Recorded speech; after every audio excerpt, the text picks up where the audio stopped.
I used to dream of heaven as the home of the final down. If you were good, you went to heaven.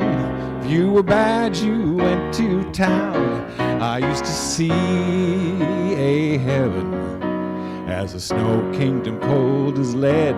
Sickly sweet angels were there to greet me. They put a bad number on my head, and I said, oh, heaven, how you've changed to me. Whoa, whoa, whoa, whoa, whoa. And the one thing you've taught me clearly to see is that the miracle is in my soul. I was a full-time sinner and delighted to be known as one. What was the use in living goodness when being bad was much more fun? I had a soul on fire. I put the passions of the mind to shame, and all the time a voice was whispering, you're playing with the devil's game. Now I say, oh, heaven, how you've changed to me. Whoa, whoa, whoa, whoa, whoa. And the one thing you've taught me clearly to see is that the miracle is in my soul. It's a miracle. Yeah. It's a miracle. A miracle. Oh, yes, it is a miracle. Don't you know the miracle is in my soul? Now I see. Now I see. Now I see. Yes, I can see beginnings, and I believe in the poor man's wealth. The holy words rolled across the sky to say, yes, they rolled across the sky to say, you know, they rolled across the sky to say, you know, you're not so bad yourself. You know you're not so bad yourself. Oh, yes, oh, heaven, how you changed to me. Whoa, whoa, whoa, whoa, whoa. And the one thing you've taught me clearly to see is that the miracle is in my soul. Do you hear me? Oh, heaven, how you changed to me. Whoa, whoa, whoa, whoa, whoa, whoa. And the one thing that you taught me to see is that the miracle is in my soul. Yes, the miracle is in my soul. Don't you know the miracle is in my soul, my soul.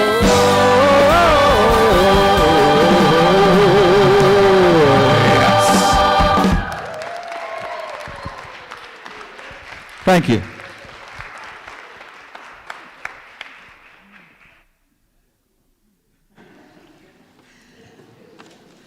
How fun is that? How come only 2 of you stood up with me? Thank you, David Duvall, for that energizing song. And the choir you brought with you, too. David is a former Tacoma resident who lives in Puerto Vallarta now. And today, I'm sure he'll give you the address if you want to go visit him. He's singing songs today from his 11th CD, and he has those available for sale after service in Wesley Hall. Welcome to the light and love that is Unity of South Sound. My name is Julie Webb, and it's my joy and delight to welcome you all here this morning. If you have any questions, concerns, or joys to share, please contact our office during business hours or visit our website at www.unityofsouthsound.org. At this time, we also invite you to put your cell phones into the silence. Now we invite you to relax, reconnect, and center in the truth of who you are. Will you please join me in saying our opening affirmations? Together, there is only one presence and one power active in my life and in the universe, God the good, omnipotence. And our mission statement, Inspired by the divine, as an exclusive spiritual community, we explore and express our highest potential. Our vision statement: present and centered in divine love, we co-create a peaceful and awakened world. And our core values: we are love, joy, abundance, and spirit guided. And now Reverend Megan will lead us in an opening prayer.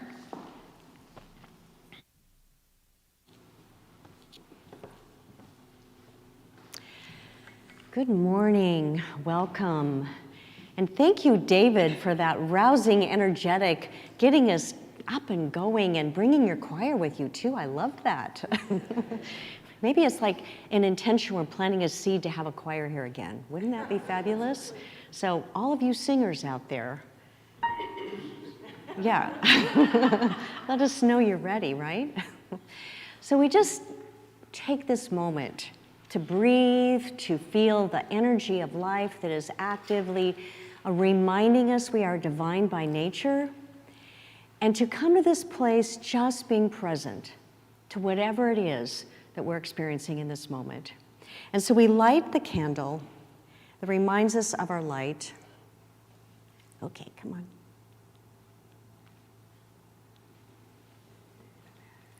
on. We light the candle. Maybe it needs a battery. So we imagine that the light of the candle is shining, and we know that the light is already within us.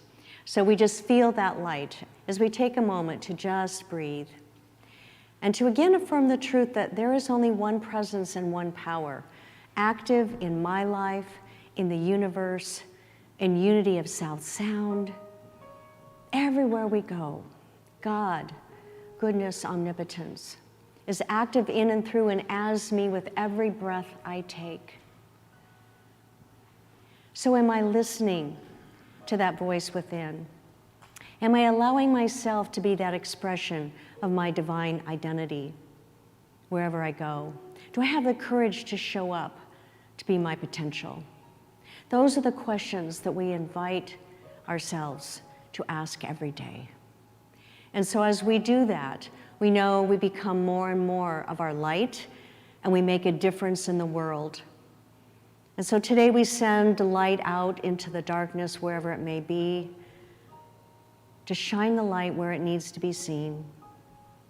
For all of those that are in challenge, and especially today, I invite you to hold Julie Montag Ayers in your heart, a unity minister that has gone missing. And so there's a vigil later today. We just want to hold her, that she finds the light wherever she may be. And anyone else that you love and hold dear in your heart, to just know that they feel and see and are willing to express their light. With a deep sense of gratitude for that as our truth, we simply say, Amen.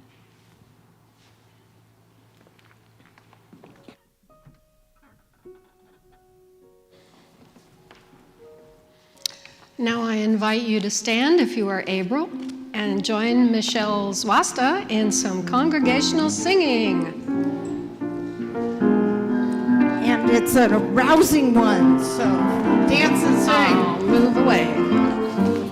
My religion is kindness, my prayer is peacefulness, my faith is oneness, my light is on.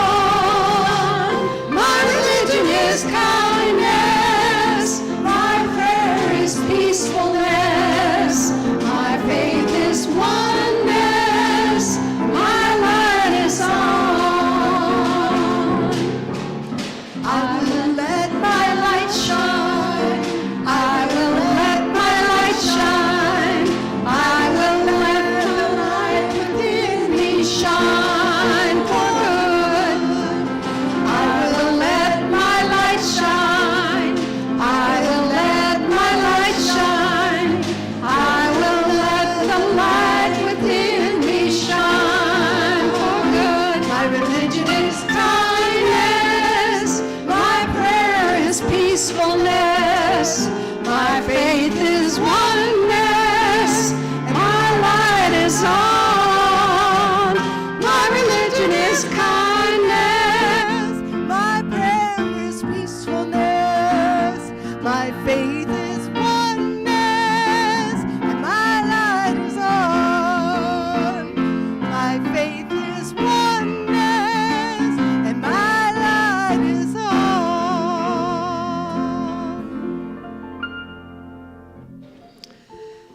Now's the time in our service when we get a chance to greet each other with a namaste greeting. If you feel comfortable, you can give an elbow bump. Otherwise, we just invite you to place your hands together and say, Namaste. I behold the divinity you are. Namaste.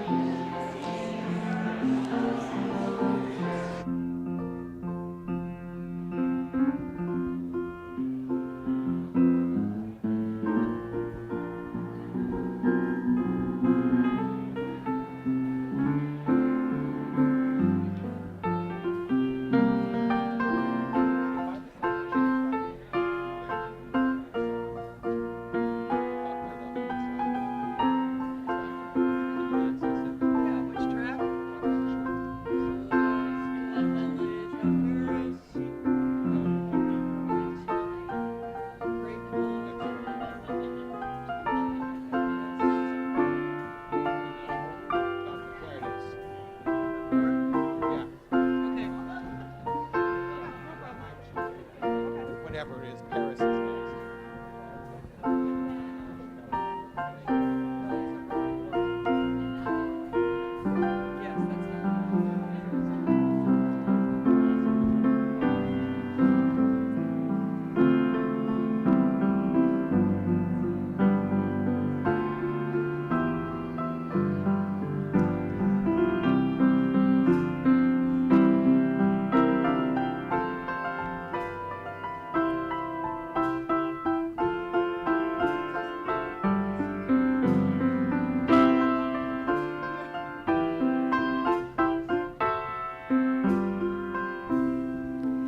It's in every one of us to be wise.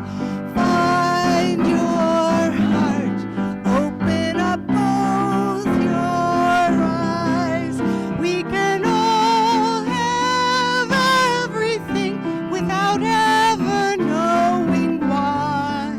It's in every one of us by and by. It's in every one of us to be true. Find your spark, it is inside of you. We can all know everything without ever knowing why. It's in every one of us by and by. It's in every one of us to be wise. Find your heart, open up both your eyes. We can all know everything without ever knowing why. It's in every one of us by and by. Thank you.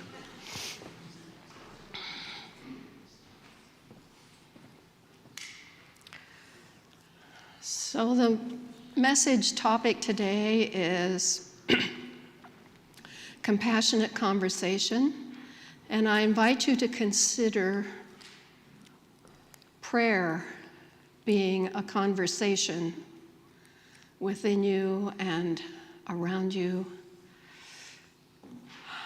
Today's inspirational reading comes from a daily word on the topic of comfort. I am a source of comfort to those in need. If I want to be a source of comfort to someone who's suffering, I'm blessed to know that I already have what I need to be that source. I act and react from an open heart space. I can be still and listen. I can offer a safe place to vent frustration without adding further fuel to the challenge. Being a source of comfort is not trying to fix something or find blame. It is holding the awareness of truth for someone as they move through a challenging time. To do that, I practice self-care and stay centered in the awareness of divine order. I can feel compassion while at the same time understanding each situation is part of a larger life picture. To everything there is a purpose. I am a source of comfort to those in need.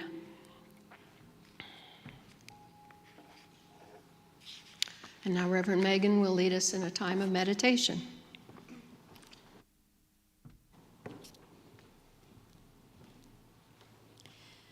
So as we prepare for meditation,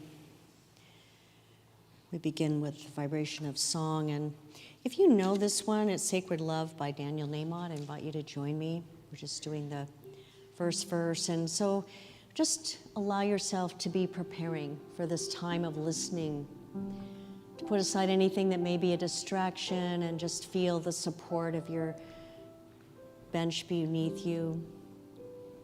Begin to notice your breath as you know that you are sacred love. You are sacred love. Sacred love is all that you are. You are sacred love. Sacred love is all that you are. You are sacred love. Sacred love is all that you are. You are sacred love. Sacred love is all that you are.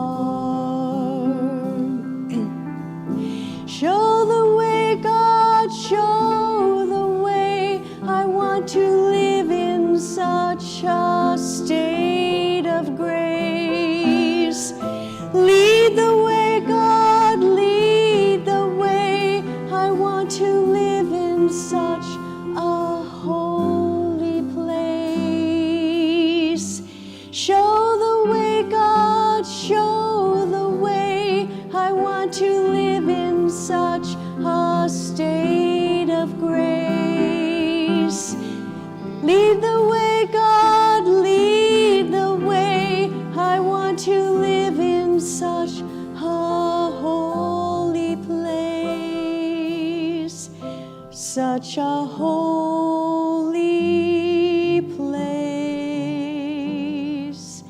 You are sacred love. Sacred love is all that you are. You are sacred love. Sacred love is all that you are. Sacred love is all that you are. Sacred love is all that you are.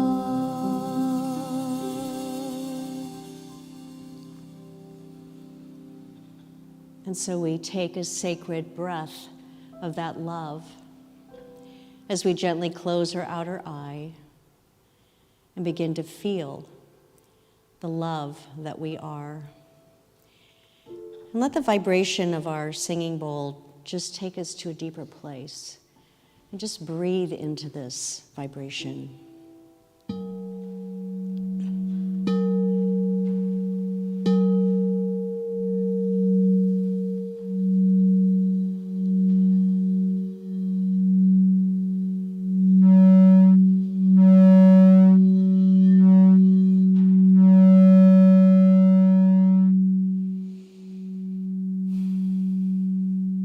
Breathe it in.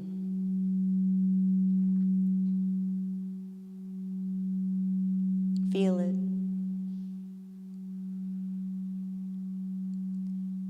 Listen to it.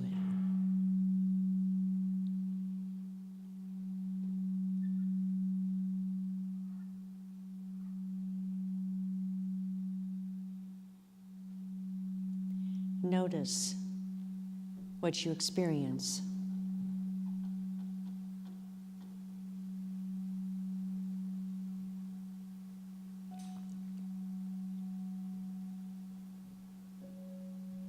And we continue to breathe and feel and notice.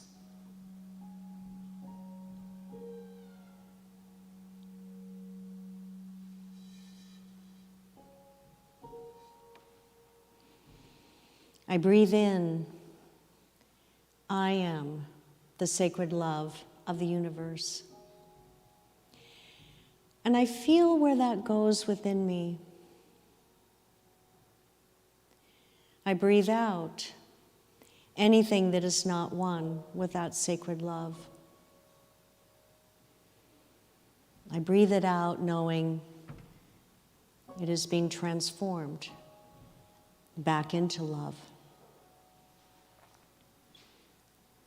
And with my next breath, I allow that love to go deeper and deeper within me. Within that sacred sanctuary within,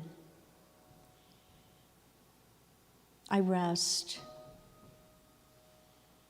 and allow myself to be fully present, open, and receptive, so that I might begin to listen to the voice of the sacred love within me. And listen beneath any sound you may hear.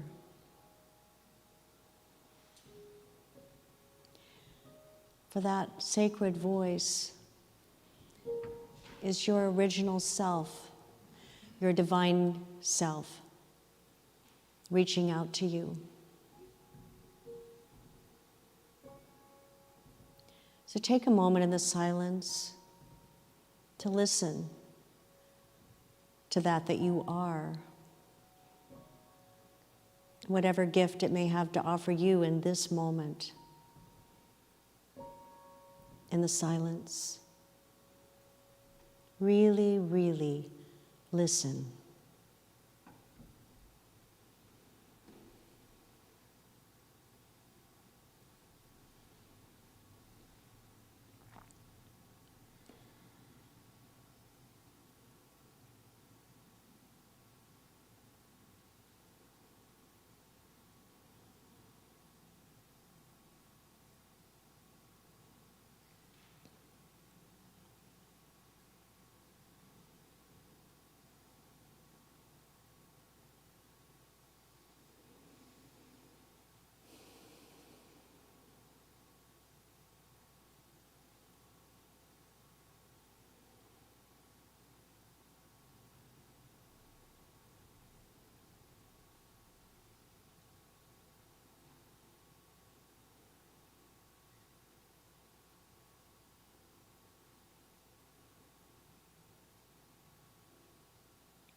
Listen and keep listening,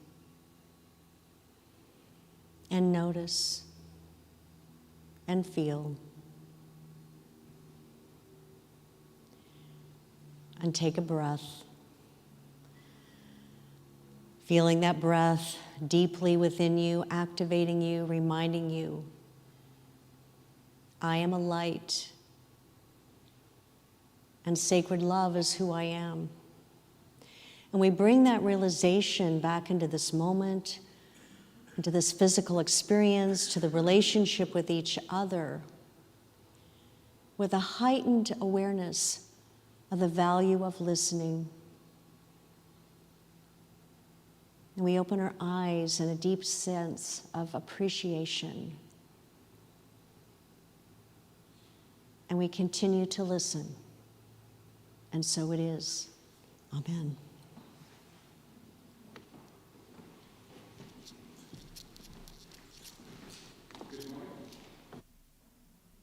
It's coming. There it is. Good morning. I want to thank Cerny for inviting me to join you today. I really appreciate it. I'm just back in town for about a week and a half. I do want to say that the song that I opened the service with, I really wish I had written, but I didn't. It was written about 45 years ago by a nice Jewish girl from Brooklyn named Melissa Manchester. You might know her. And I've been listening to that song, and it's very important to me for about 45 years. And the message changes over time, because I do. Might change over time. So the miracle is in my soul means different things every day.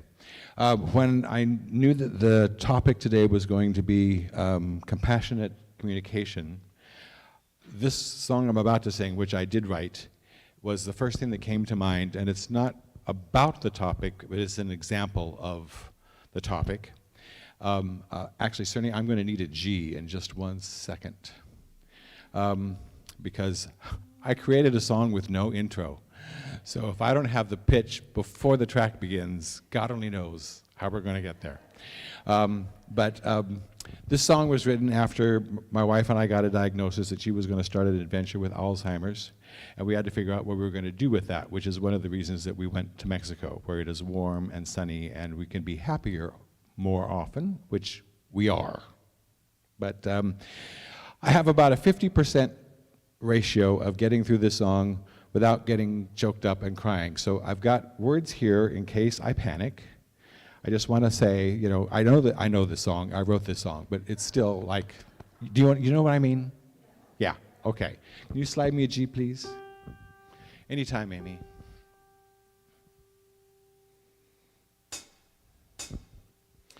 There's no hurry, we've got time enough ahead.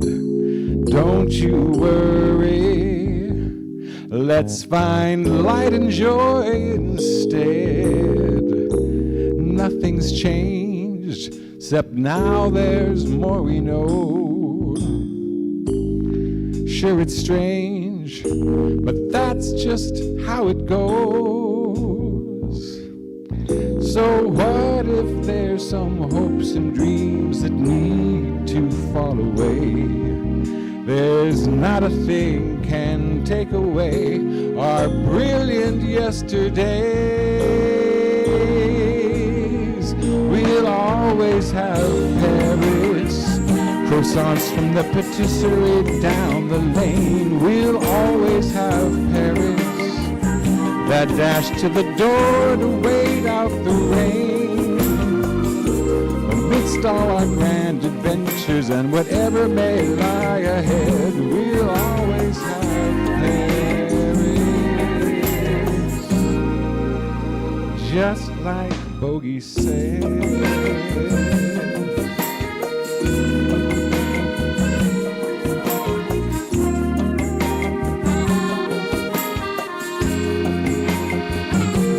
With some laughter, let's grab all the life we can. No ever after goes exactly as it was planned. Right or wrong, our only choice is this. From now on, we face each day as is. With all that we have wandered through, our romance still survives.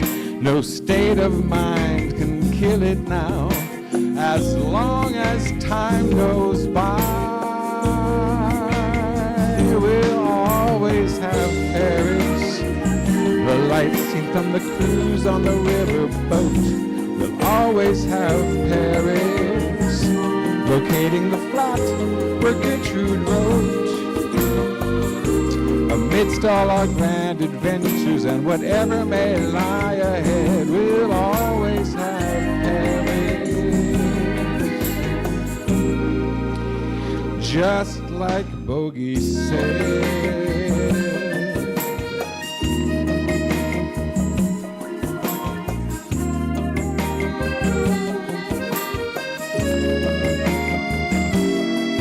Don't be afraid, my darling, let all anger go as well.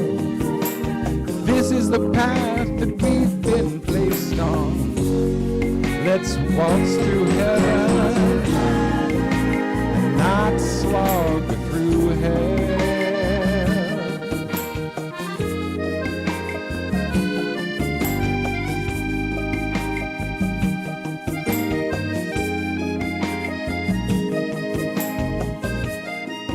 No, this isn't what we dreamed about, and it is not what we had planned. But whatever tomorrows bring, let's hold tight with both hands. Oh, we'll always have Paris, the joy of sunset dinners along the Seine. We'll always have Paris, leaving while longing to return again. Amidst all our grand adventures and whatever may lie ahead, we'll always have Paris, just like Bogey said.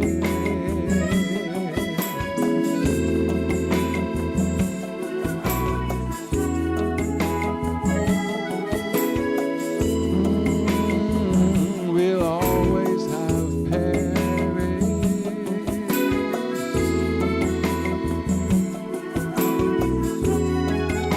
just like Bogey said. We'll always have Paris.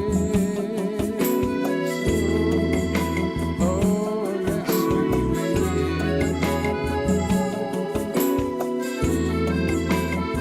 We'll always have Paris.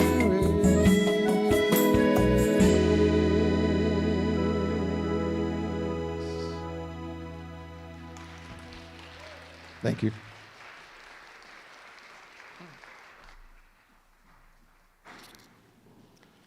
Thank you, David. That was really beautiful.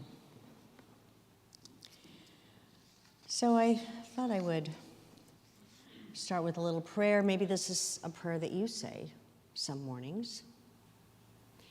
Dear Lord, so far today I'm doing all right. I have not gossiped, lost my temper, been greedy, grumpy, nasty, selfish, or self-indulgent. I have not whined, complained, cursed, or eaten any chocolate. I have charged nothing on my credit card, but I will be getting out of bed in a minute. And I think I will really need your help today. Amen. That was a prayer said by Tweety Bird. You know, life is challenging, and so that's why the spiritual practices that we have been looking at for the last 5 weeks make a difference in our life. Help us to have a way to explore and be present in a way that makes a difference, so we don't have to feel like we have to be concerned about what happens when I get out of bed. So this week, we're going to take a look at the last core practice from the series based on Robert Brummett's book, Living Originally, that we've been looking at. These practices bring us into alignment with the nature that we are created out of and designed to express as. It is powerful, a loving self, always available, but one we may have lost touch with, which is why we need practices, right? So the original self gets buried under the thoughts and the beliefs that we form out of human experiences and the feedback of the world outside of us. To bring us back to our original self, we practices, and the practices that we've been looking at, whoops, I just had a mind lapse. So taking a deep breath, the practices that we've been looking at, self-awareness, self-acceptance, and forgiveness, self-forgiveness, which allow the original self to connect with us. But then we look at how we can connect with the relationship with others in the practices of forgiveness for others and of others, universal benevolence, and the last core practice that we look at today, compassionate communication. And perhaps that's what Tweety Bird was seeking in his prayer, some compassionate communication for himself and how he shows up in the world. So today we'll explore how we can communicate in ways that foster our personal transformation, because that is the intention of all these practices, the intention ultimately. The intention is not to be a better person, though it could be a result. It is not to gain new friends or even experience peace of mind. The intention of the practices is to move to living from our original self, which is a place of transformation beyond the labels of better or worse, painful or peaceful. So we may experience all those things along the way, but they are not our intention. Make that very clear in your mind. They are not the reason why we do spiritual practices. You know, humans long for connection, right? Our species is a social group. We are pack animals. Infants suffer neurological damage if they are denied physical touch.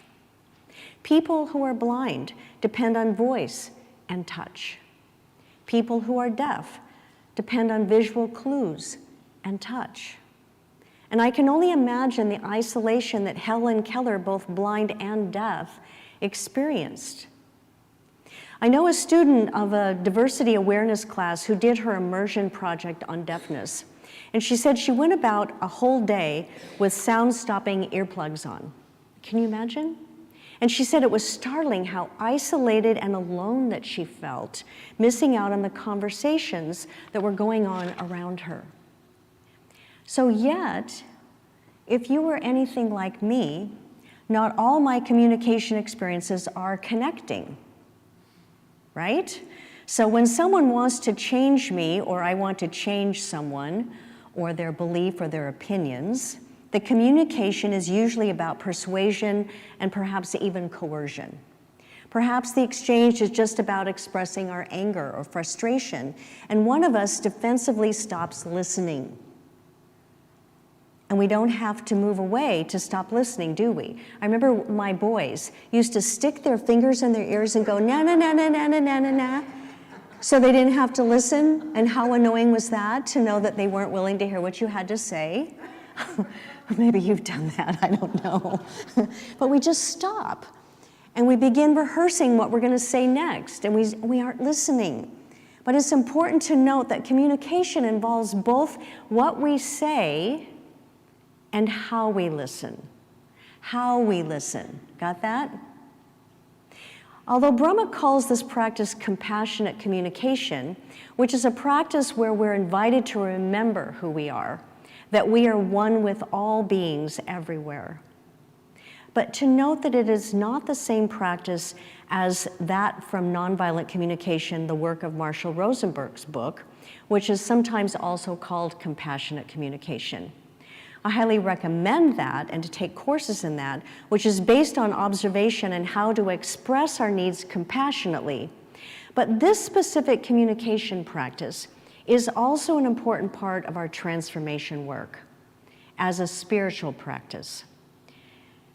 It is interpreted then and integrated in with the other practices, why they're all core practices, they build on each other, and they're a part of what should be our daily spiritual practice.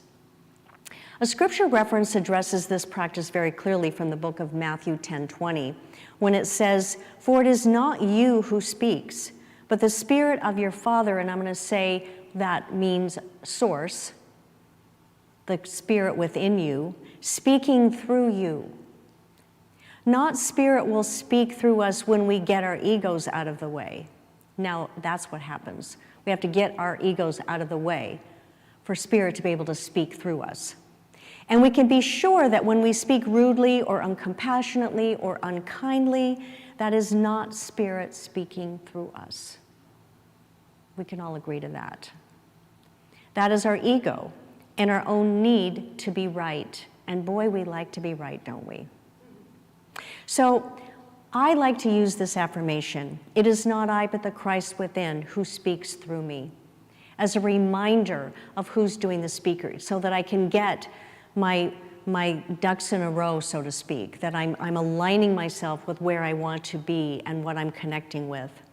So being highly influenced by the Buddhist tradition, Brahma relies on the basic premise of right speech for the evaluation of the speaking portion of compassionate communication. Because there's two parts to compassionate communication, as I mentioned. It's what we say and how we listen. So the term right in this context doesn't mean correct, but rather that which supports spiritual practice. So to practice right speech, the questions we ask ourselves before we say anything are, is it true? Is it kind? And is it necessary? Which actually I've learned as called the Socrates test, that the philosopher Socrates offered that, as to whether or not to share something out loud or not. So, have any of you ever been told as a child, if you don't have anything nice to say, don't say it at all? We've all heard that, but do we really think about what that means and whether it's relevant? You know, it would be a much quieter world if we all adhered to that practice, I think. Yet most of the time we ignore it, don't we? So the first question, is it true? We have to remember that true is a subjective opinion, and it is only our opinion. Still, sometimes we say things that are almost true, kind of true. The shading reflects a bias that we have or an agenda that we are promoting. So if we're practicing self-awareness, we will not only notice the shading that we're doing, but we will also notice the agenda or intention that we have in saying this almost true thing.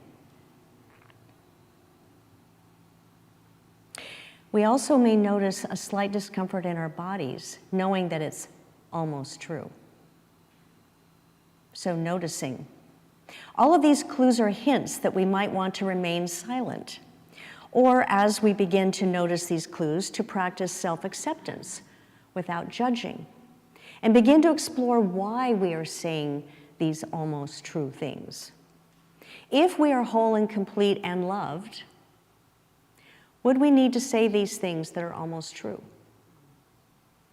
And are we saying something because we're afraid of hurting someone's feelings? Or do we have honest relationships and are unable to say what's true because they're difficult things to say in a kind way? And what about the things that we might say that are true but would have difficulty saying they were kind? So we have to ask the question, is it kind? This is one of the challenges, the biggest challenges of this practice. Developing the skill to be honest and kind. It is kind to allow, or is it kind to allow someone that we care about to be oblivious to how they impact us? Is it kind to allow someone we care about to continue self-destructive behavior? We may believe looking the other way or sacrificing ourselves in silence of some way is kind. Is it not kind to ourselves or to the other person? Our original self is whole and complete. It is courageous when it knows something is important to share. Our original self can always find ways to share in a kind way when it's necessary to share. So we must slow down enough in forming our words to allow the original self to guide us. And we must be open to hear what's being said, beyond the fearful reactions ego mind might also be saying. So that which is true and kind must be said with love and compassion, even when it's difficult to say. Which brings us to the third question, is it necessary? How often do we speak to fill an awkward silence? We're uncomfortable, so we just talk. Or we add something because we think we are expected to contribute, but it might not be relevant. Or we speak out to be noticed because we think we're being overlooked and we need attention. We need to be acknowledged. So is it necessary is a question that brings us to reflecting on our motivation to speak. Do we really, truly want a connection? Is what we are about to say a valuable contribution to the ongoing conversation? Or am I just trying to change the other person or their opinion, as if that was possible? So our practice is about transformation. It's about noticing and choosing. So if we notice we're missing the mark in our speech, we accept where we are, we forgive ourselves, and we choose how we'd like to be. Every practice seems awkward at first, so be patient with yourself as you choose to be original. So the first part of compassionate communication is speaking, but what about the second part? Listening. How well do we listen to one another? This is not how well we actually hear, though, but how well do we listen? I can receive the auditory stimulation of my inner ear and not know a word of what you said. You may not be speaking my language, or I may simply not be listening. Happens, right? Brahma describes 4 specific levels of listening that are very important to understand in compassionate communication. So the first one is the one in which I am preoccupied with my own thoughts and judgments. And I'm listening to the words in my head more than I'm listening to the words being spoken. Guilty. If I'm not paying attention, that can happen. I may be resistant to what is being said for many reasons. The reasons don't really matter, though, as much as the idea that I have closed my heart and my mind to actually listening. Ever caught yourself doing that? The second level of listening Brahma outlines is one in which I am interested in what's being said, but I am only hearing from my head. I am not seeking a connection or open to the possibility of transformation. I may be easily triggered in this mode of listening, or I may learn something new from it. But ego mind is clearly in charge in providing input to what I value or I reject, or how I respond. So Brahma suggests that most of the world operates in the first 2 levels of listening most of the time. Can you realize that might be true? It is. So the third level is a deeper level. In one in which I am open to connection and transformation. This is our goal to reach in listening. This could be a therapeutic conversation or a spiritual counseling exchange, or just an intimate conversation with someone that I trust.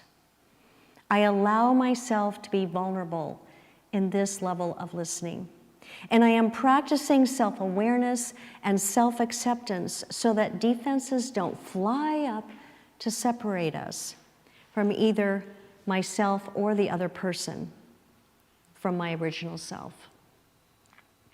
This is where we hope to be at the very least, the goal of compassionate communication practice. The last level is the rarest level because it requires both of us, the listener and the speaker, to be open to the activity of spirit moving through us. Brahma refers to this as presencing because we're both very present. And from the Zen Buddhist concept, it's called the beginner's mind, where we're open and receptive to hearing something new and unrealized. So we all desire this and may have had glimpses of it, but it is rare because we cannot control what the other person is doing and how they're listening, right? But I believe that we can attract that kind of relationship as we commit ourselves to the practice of compassionate communication and to the other core practices as they all work together. It is a gift then, as Brahma describes, when both the speaker and the listener enter into a field of listening to spirit as it speaks to both of them, to both of us. We enter with a complete openness of mind, heart, and soul. What a beautiful thing. And could we practice this together as a spiritual community, knowing that we have that love for each other and the willingness to share, to intentionally be willing to engage in this level of listening. So for many of you, your head is at work right now. You may be saying, Reverend Megan, is it really wise for me to make myself vulnerable and open to everyone? There's a lot of negativity out there. I say giving up judgment doesn't mean giving up discernment. You have to discern those points in conversation at which there is an opening to go deeper, if you're willing. Being defensive is not the same as having appropriate boundaries with others either. I can maintain appropriate boundaries and still open myself up to be vulnerable. And on the other hand, I can be defensive and call it a boundary. But is it? It takes practice and reflection. And there can be this beautiful experience, as Rumi says, out beyond ideas of wrongdoing and right doing, there is a field. I'll meet you there. This is our goal with compassionate communication. Can you imagine if the world lived in that form of listening? Sometimes vulnerability is just a moment of authentic sharing without an expectation of the outcome. An outcome can surprise us if we're willing. So you might say, Reverend Megan, I don't think it's practical to practice this speaking and listening all the time. My family is nuts and the people at work aren't nice. And they sure aren't going to practice this. You may be thinking that, right? But I understand your concern, but yes, first of all, the practice seems awkward when we begin, and that we have to somehow ensure that the others are going to listen in the same way. But that's not practical. And so you're going to be able to bring this level of focus in every conversation when you're practicing it, and know that there is no place in this practice that is not beneficial. Except for that fourth level of listening, nothing in these practices requires the other person to be skillful. You bring the possibilities, and the primary transformation is within you, not them. You are aware of your own biases and your challenge, and you begin to speak and listen from your original self. Through self-awareness, we notice when we're doing that. So just begin the practice. And that's what will allow for any form of healing that is necessary within us. You know, the death of Nelson Mandela brought into everyone's attention someone that was remarkable, often quoted and admired. So if you have not seen the movie Invictus, I highly recommend it. Morgan Freeman plays Nelson Mandela. The movie portrays his early days after prison and leading his country out of a culture of segregation and apartheid. And he committed to the daunting challenge of bringing the Afrikaners, who were both white and black, together as a peaceful country. And in the movie, you see how he used the national soccer team as a tool for unification. Mandela said, if you talk to a man in a language he understands, that goes to his head. If you talk to him in his language, that goes to his heart. He spent 27 years in prison, and during that time, he learned the language that spoke to the hearts of the Afrikaners. Those were his jailers and his guards. He listened, and he cared about what they cared about. He chose his words carefully, making meaningful contributions to the discussions that they had in prison. And then he left prison firmly established as a leader, his skills honed in the crucible of Robben Island, where his prison was. And here are the final words that he chose at the end of his trial, which resulted in his imprisonment. See if you believe they are true, kind, and necessary. During my lifetime, I dedicated myself to the struggle of the African people. I have fought against white domination. I have fought against black domination.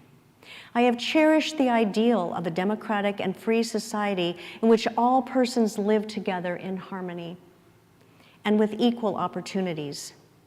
It is an ideal which I hope to live for and to achieve. but if it needs be, it is an ideal for which I am prepared to die.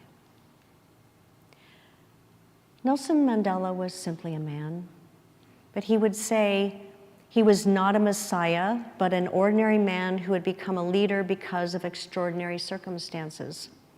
He is an example of the potential we all have when we apply ourselves to principles with passion.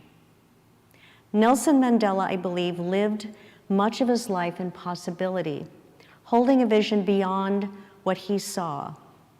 He was living originally. To do that requires us to live from our original self. We cannot allow our thoughts and actions to only be informed by limited beliefs and the defensiveness of a wounded self. We must clear the way for the voice and the guidance of our original self. There is no time like the present to begin self-awareness, self-acceptance, unlimited forgiveness, universal benevolence, and compassionate communication. We can only focus on being our best self in this moment, releasing the past moments and allowing the next moment to unfold. That's what we have. So these are our core practices for a lifetime of living originally, one day with intention and persistence. So what is your choice going to be today? What choice will you make when you walk out of here today? You decide. Let's begin living originally now by affirming this meta prayer blessing, a portion of it offered by Reverend Brummett as he ended each of his weekly insight meditations. So let this resonate within you. May all beings be peaceful. May all beings be happy. May all beings be safe. May all beings be awakened to the light of their true nature. And may all beings be free. Let it be so. Amen.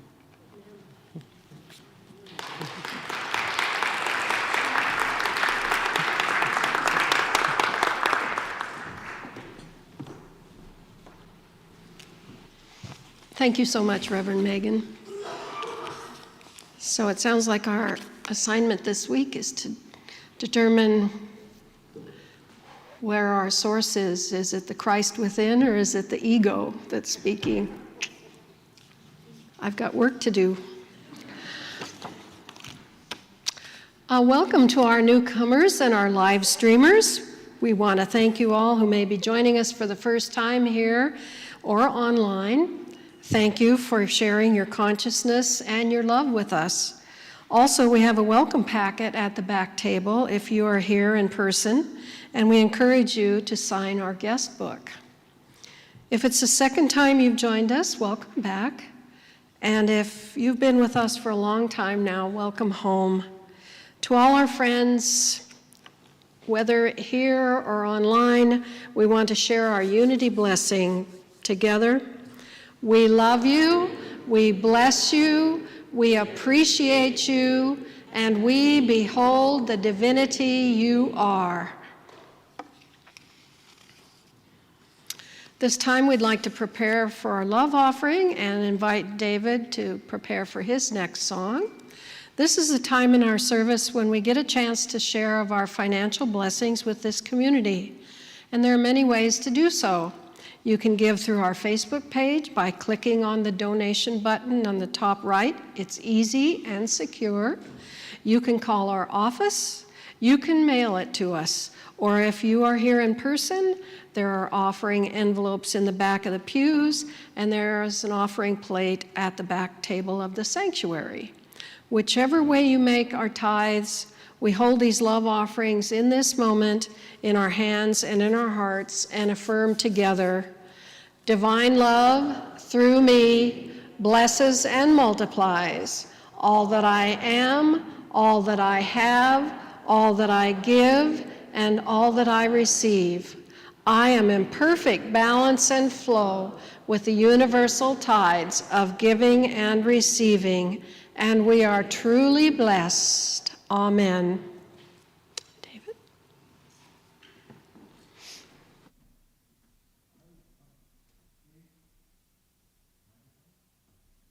There we go. I was going to do another one of my songs here, but I'm being really strongly led to change my mind and sing something else, which will be on track 4 when Amy is ready to do that. This is a song that I'm pretty sure you're familiar with, just probably not the way I do it. And it's full of a wonderful guitar track, which is performed by my good friend Michael Powers, who I believe has been a guest here several times. So it's Michael and I now.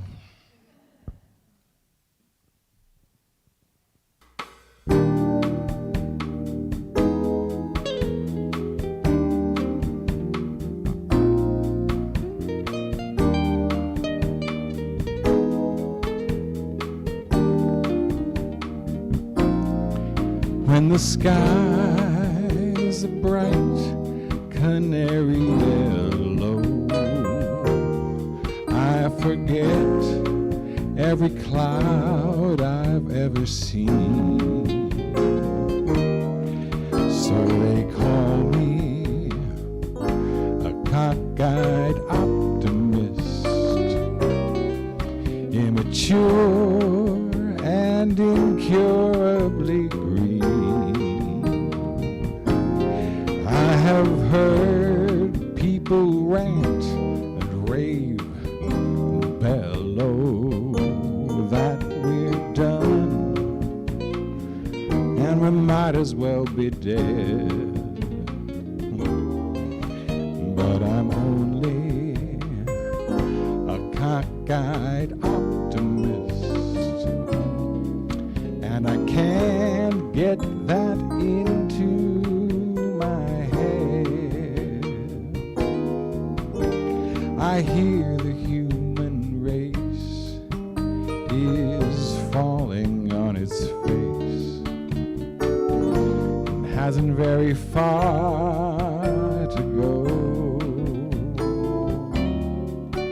But every whippoorwill is selling me a bill and telling me that it just ain't so. I could say life is just a bowl of jello and appear more intelligent and smart, but I'm stuck like a dope on this thing called hope, and I can't get it out of my heart.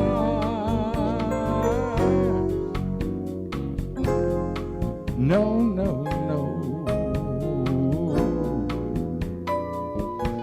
not this hard.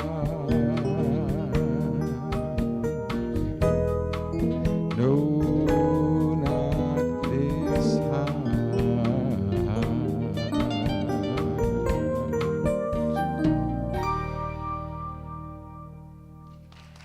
Thank you.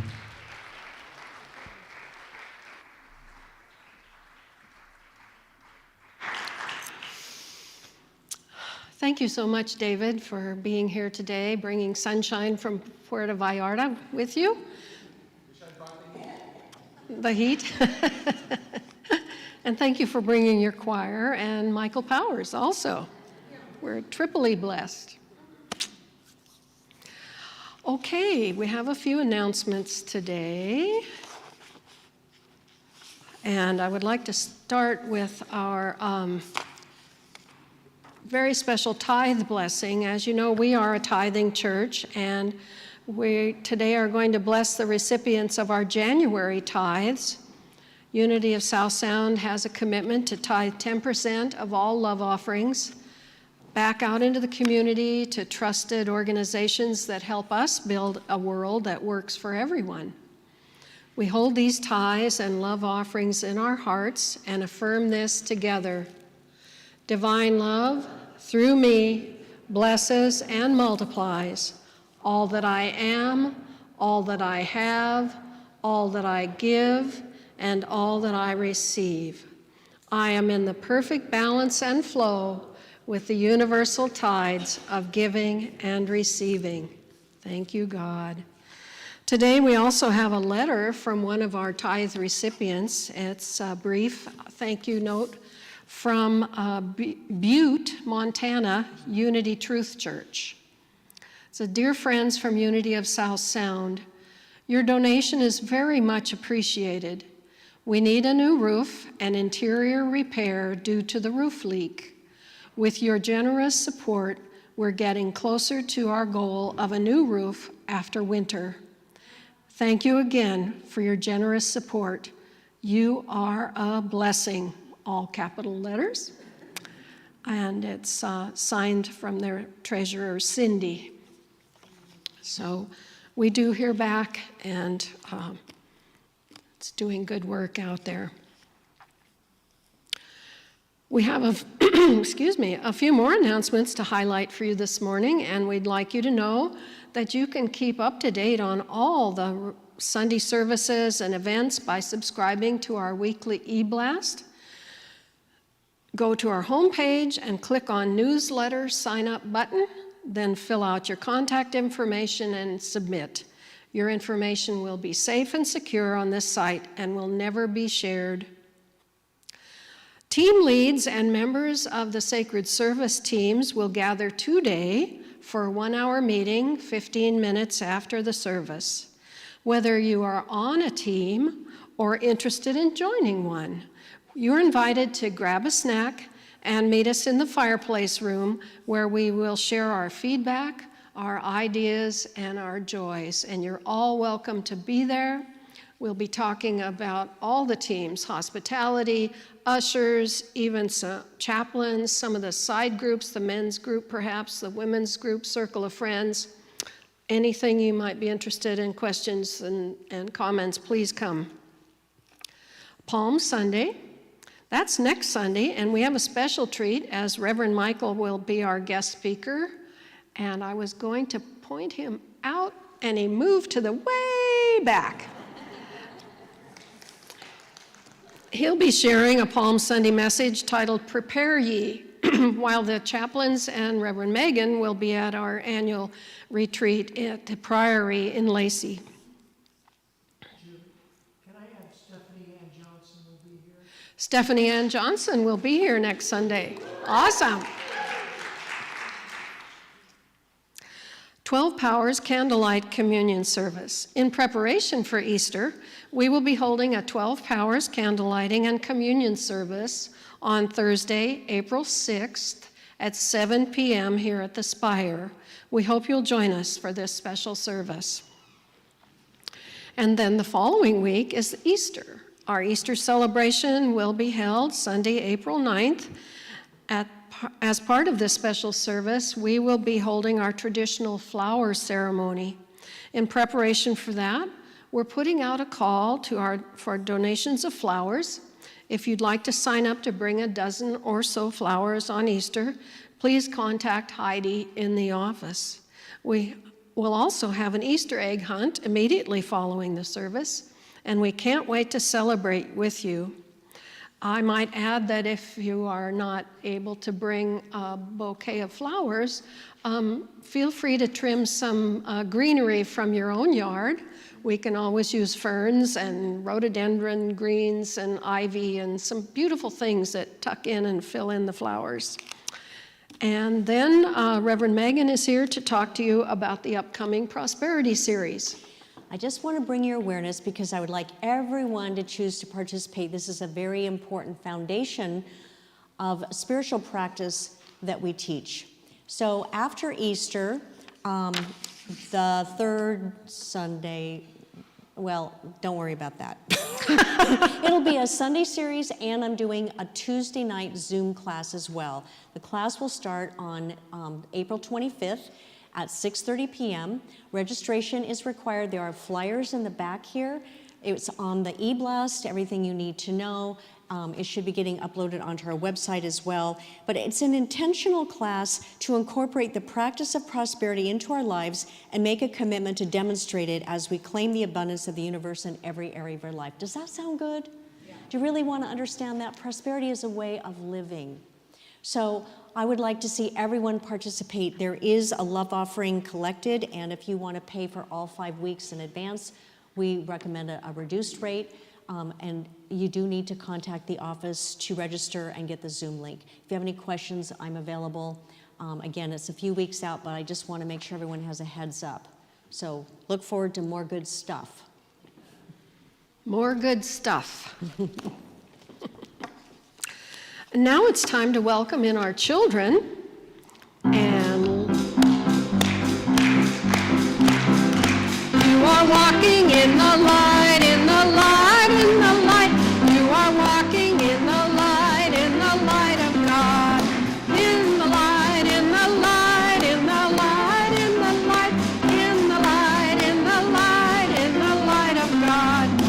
You are walking as a light, as a light, as a light. You are walking as a light of God.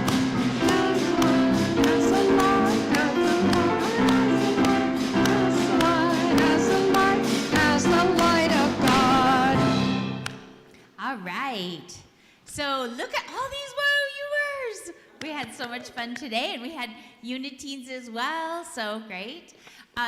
Today they did, let's see, the Uniteens talked about forgiveness, unlimited forgiveness. They're a little bit behind, but they're catching up. So unlimited forgiveness. And our YOU, you guys want to say something?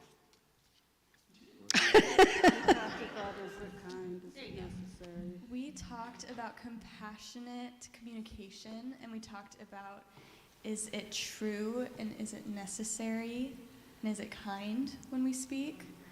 And we talked about different ways that we can communicate better and to help other people communicate with us better. That's what we did today. So now let's bless these God lights and their wonderful teachers. We love you, we bless you, we appreciate you, and we behold the divinity you are.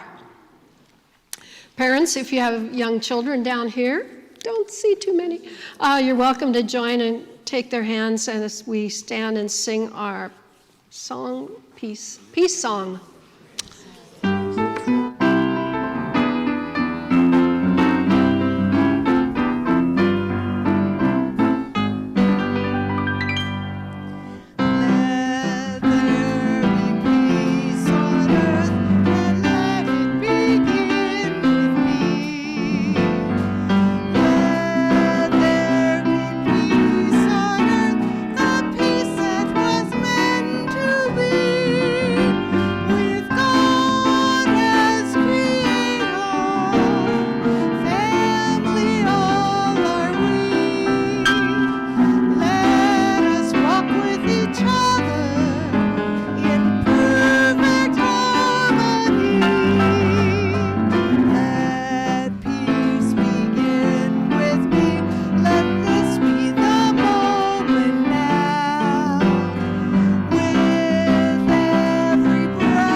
And our prayer for protection. The light of God surrounds us. I am the light. The love of God enfolds us. I am the love. The power of God protects us. I am the power. The presence of God watches over us. I am the presence. Wherever I am, God is. Wherever God is, I am, and all is well. Thank you for joining us. We'll see you next Sunday, same time, same place.